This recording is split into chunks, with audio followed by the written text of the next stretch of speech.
Hello everyone, this is Ravi Jha. I am a defence counsel in Allahabad high court और आप सबका स्वागत है आपके खुद के चैनल टारगेट फॉर आईक्यू में। जैसा कि हम सभी जानते हैं, उत्तराखंड एपीओ मेंस का एग्ज़ाम अब बहुत ज़्यादा दूर नहीं है।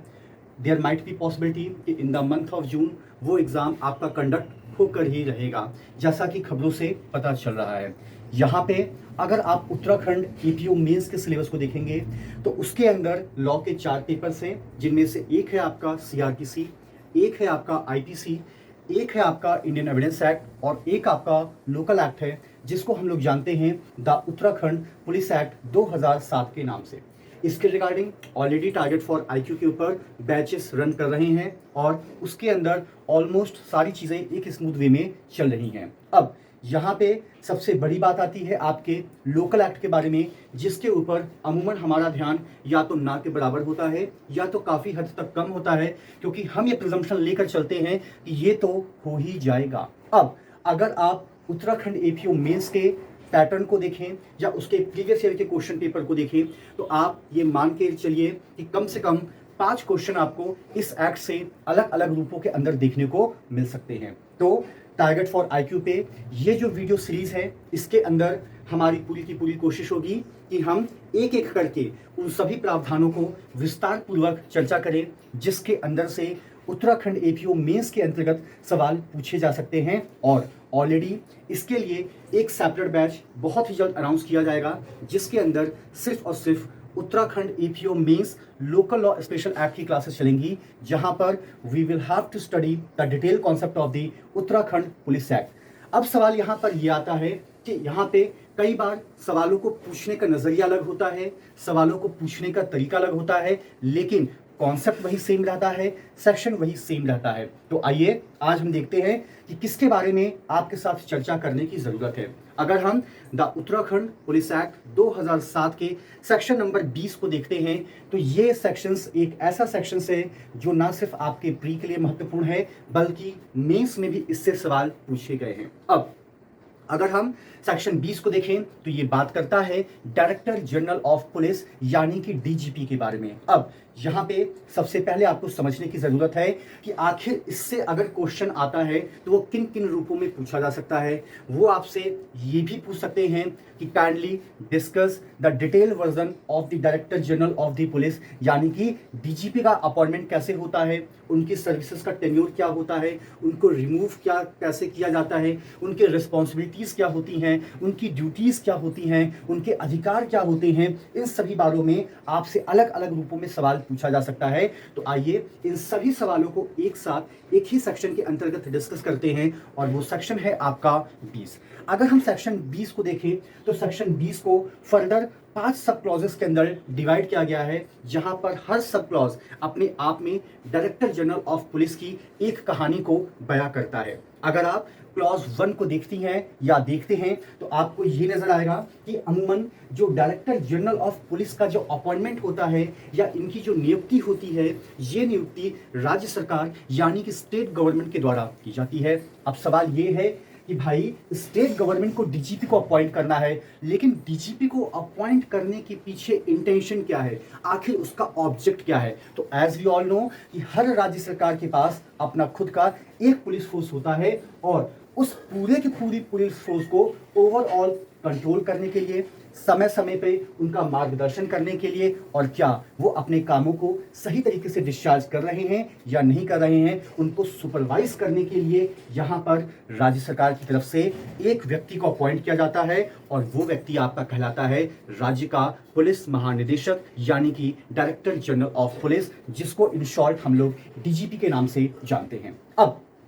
अगर हम सेकंड क्लॉज के अंदर बात करें तो फर्स्ट क्लॉज में तो चलिए हमें इस बात की जानकारी मिल गई कि आखिर डीजीपी को अपॉइंट किसके द्वारा किया जाता है, और उसके अपॉइंटमेंट के पीछे स्टेट गवर्नमेंट का इंटेंशन क्या है, या ऐसा कौन सा ऑब्जेक्ट है जो राज्य सरकार अचीव या प्राप्त करना चाहती है। अब अगर हम सेकंड पार्ट की बात करते हैं तो यहां पर आपको अब देखने की जरूरत है कि ये पूरा का पूरा सेकंड पार्ट बात करता है qualification to be director general of police, यानी कि क्या हर वो व्यक्ति जो यूपी पुलिस फोर्स के अंदर अपनी सेवाओं को दे रहा है, क्या वो डीजीपी बनने की हैसियत या उसकी योग्यता को रखता है। तो इन सारी चीज़ों के लिए एक पूरा का पूरा पैनल डिसाइड किया जाता है, एक पूरे के पूरे पैनल का सेटअप होता है, उसके अंदर एक प्रॉपर कमेटी होती है और उस कमेटी के अंदर ये देखा जाता है कि अगर हम किसी व्यक्ति को डीजीपी अपॉइंट करते हैं तो उस व्यक्ति के अंदर दो में से कोई एक योग्यता होनी चाहिए। पहली बात, वो व्यक्ति ऑलरेडी डीजीपी के पद पर आसीन हो किसी न किसी सेवा या किसी न किसी फील्ड के अंतर्गत, और या तो उस व्यक्ति के अंदर डीजीपी बनने की योग्यता हो। दैट मीन्स डीजीपी का जो पद होता है पुलिस महकमे का सबसे बड़ा पद होता है और इसके लिए आपके पास अनुभव और आपके पास ज्ञान और योग्यता, इन तीनों ही चीज़ों की ज़रूरत होती है। तो गौर करने वाली बात यहाँ पर यह है कि राज्य सरकार जब भी किसी व्यक्ति को डीजीपी अपॉइंट करती है तो उसके लिए पहले एक पैनल या एक कमेटी को बनाया जाता है जो प्राइमरी लेवल पे स्क्रीनिंग करती हैं और यहाँ पर एक फिल्टर लगाया गया है और उस फिल्टर के तहत उन्हीं व्यक्तियों को कॉल किया जाता है या उन्हीं का नाम रेकमेंड किया जाता है जो ऑलरेडी डीजीपी के पद पर आसीन है किसी न किसी डिपार्टमेंट में, और या उनके पास योग्यता है कि वो डीजीपी बन सकते हैं। अब सवाल यहाँ पर यह होता है कि डीजीपी की पोस्ट तो होती एक है, ये बात अलग है कि उसकी मदद के लिए एडिशनल डीजीपी वगैरह को भी अपॉइंट किया जाता है। अब सवाल यहाँ पर यह आता है कि अगर एक व्यक्ति को आपको डीजीपी की पोस्ट के ऊपर अपॉइंट करना है तो जाहिर सी बात है आप उसके लिए एक नोटिफिकेशन भी जारी करेंगे, जाहिर सी बात है आप उसके लिए रिकमेंडेशंस को भी कॉल करेंगे। तो नंबर ऑफ मेंबर्स, कितने लोगों को आपको कॉल करने की रिक्वायरमेंट है, तो जो प्रोवाइजो है इसका सब क्लॉज 2 का वो ये कहता है कि अगर आपको एक पोस्ट के ऊपर एक व्यक्ति को डीजीपी के रूप में आसीन करना है तो उसके लिए कम से कम 3 गुना ज्यादा कैंडिडेट को आपको कॉल करके बुलाने की जरूरत है। यानी कि अगर एक राज्य में आपको लगता है कि एक डीजीपी से काम चल जाएगा तो एक का 3 गुना देखिए 3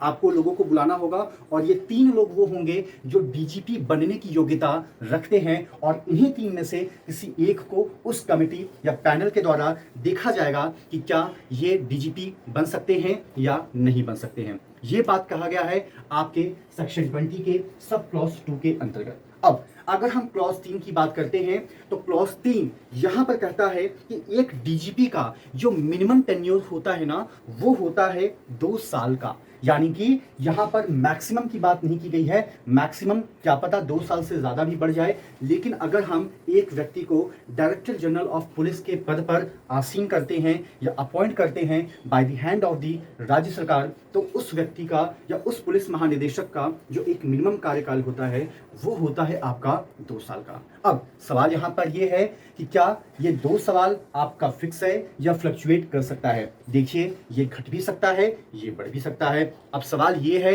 बढ़ने की बात है तो वो तो देखिए राज्य सरकार का विषय है, लेकिन उस कार्यकाल को कैसे घटाया जा सकता है, या क्या एक व्यक्ति जो ऑलरेडी डीजीपी के पद पर बैठ चुका है जिसने अभी तक अपना 2 साल का कार्यकाल पूरा नहीं किया है, क्या उसको रिमूव किया जा सकता है, क्या उसको हटाया जा सकता है। तो बिल्कुल हटाया जा सकता है, और किस किस आधार पे या किन किन ग्राउंड्स पे उनको रिमूव किया जा सकता है या हटाया जा सकता है, ये सारी की सारी चीजें आपको सब क्लॉज 4 के अंदर देखने को मिलती है। अब मान लीजिए कि अगर एक व्यक्ति जो ऑलरेडी डीजीपी अपॉइंट किया जा चुका है राज्य सरकार के द्वारा पैनल के डिसीजन के अंतर्गत, अब मान लीजिए during the period of service उसके ऊपर या तो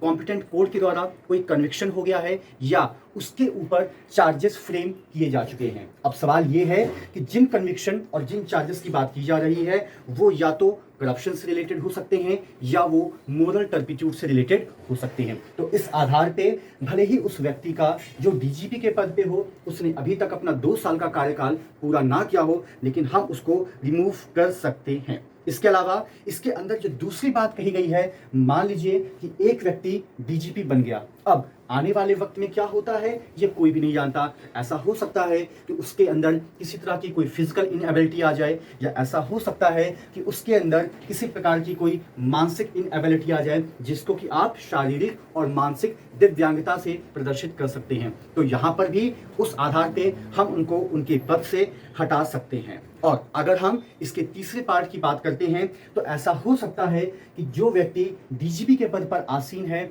उसका हायर पोस्ट पे कहीं ट्रांसफर हो गया हो, या उसको डेपुटेशन पे कहीं पर भेजा जा रहा हो, या अगर हम इसके अगले पार्ट की बात करें तो अगर एक व्यक्ति जो ऑलरेडी डीजीपी के पद पे है और वो खुद रिक्वेस्ट कर रहा है कि अब मैं इस पद पर अपने आप को नहीं देखना चाहता हूं, तो ये ग्राउंड्स हैं जहां पर हम कह सकते हैं कि आप उसको हटा सकते हैं। यहाँ पे ऊपर के जो दो हैं ये आपके बात करते हैं वायलेशंस की, ये बात करते हैं करप्शन की, ये बात करते हैं मोरल टर्पिट्यूड की, ये बात करते हैं शारीरिक और मानसिक दिव्यांगता की। लेकिन अगर हम सब क्लॉज 3 और 4 की बात करते हैं तो उसके अंदर या तो in the matter of transfer, या तो in the matter of promotion, या in the matter of their own request भी उस व्यक्ति को हटाया जा सकता है या उनको विदा किया जा सकता है। लेकिन इसके बाद जो आपका सब क्लॉज 5 है ये भी बात करता है रिमूवल की, लेकिन यहां पर गौर करने वाली बात है कि जो रिमूवल की बात की जा रही है वो की जा रही है एक्सेप्शनल सर्कमस्टांसेस के अंतर्गत, यानी कि अपवादों की स्थिति के अंतर्गत। तो यानी कि अगर एक राज्य सरकार को लगता है कि जिस व्यक्ति को डीजीपी अपॉइंट किया गया है वो इनसफिशिएंट पर्सन है, या वो अपने कार्य में किसी तरह की लापरवाही को बरत रहा है, जो अमूमन हम उससे ये आकांक्षा नहीं रखते हैं कि वो इतनी लापरवाही पूर्वक किसी कार्य को करेगा, या वो इनसफिशिएंट होगा, या उसके ऊपर जो प्राइमा फेसाई जो एलिगेशंस लगे हैं वो सीरियस नेचर के लगे हैं, और अगर हमें ये लग रहा है कि वो एक राज्य के लॉ एंड ऑर्डर को मेंटेन करने में नाकामयाब है, तो इस आधार पर भी उस व्यक्ति को डीजीपी के पद से हटाया जा सकता है। तो ये जो सेक्शन 20 है ये सिर्फ ना आपके प्री पॉइंट ऑफ व्यू से इंपॉर्टेंट था या है, बल्कि मेंस के लिए भी महत्वपूर्ण है,